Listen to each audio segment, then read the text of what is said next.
a very serious topic tonight. Actually, all jokes aside, one that is very near and dear to me as I worked with a lot of people that had been in foster care, that had just come out of foster care.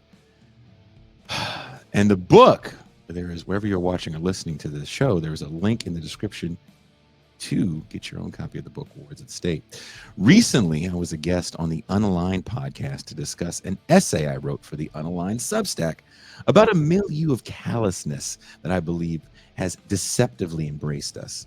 It seems like it was so long ago we understood the folly of mass incarceration and prepared to atone for our collective carceral sins by attempting to roll back the most heinous aspects of the 1994 crime bill. We were seeing elected officials who wanted to put an end to things like cash bail, so we started to look to alternative forms of policing and non-carceral avenues. But the breakneck 180-degree turn back to that tough on crime ideology that has taken place, for me, is quite frightening. Decades ago, as crime rates rose and employment rates declined, our solution was to contain the problem. And no one can deny that the problem of violent crime was very real, and people demanded an immediate reprieve from the savagery that was being perpetrated in their communities. But the solutions always seem to revolve around containment. How do you contain a population of surplus humans, many of whom can't find stable employment, and for many more, stable shelter? Well, there's always prisons, right? Our guest today, in her book, Wards of the State, The Long Shadow of American Foster Care, explains how the creation of the foster care system was a way to simply contain a growing population of indigent youth, and not much has changed since.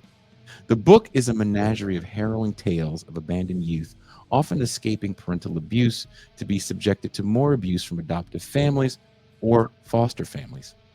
If they do indeed find a home that is supportive and can actually build trust with adult parental figures and discover the joy of family, they age out, thrown back into the cold world they sought sanctuary from in the first place.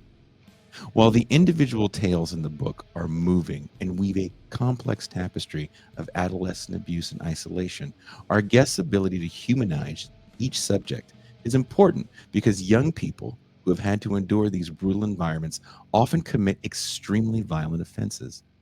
As we bear witness to their perilous journey through a maze of bureaucratic, systemic barbarism, it should be a broader lesson for all of us about the true root causes of these problems and of forgiveness.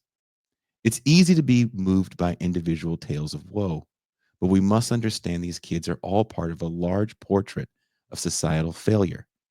And if we truly want to address these issues, we must take deep dives into the most uncomfortable parts of our souls, truly understand what compassion looks like, and stop confusing vengeance for justice.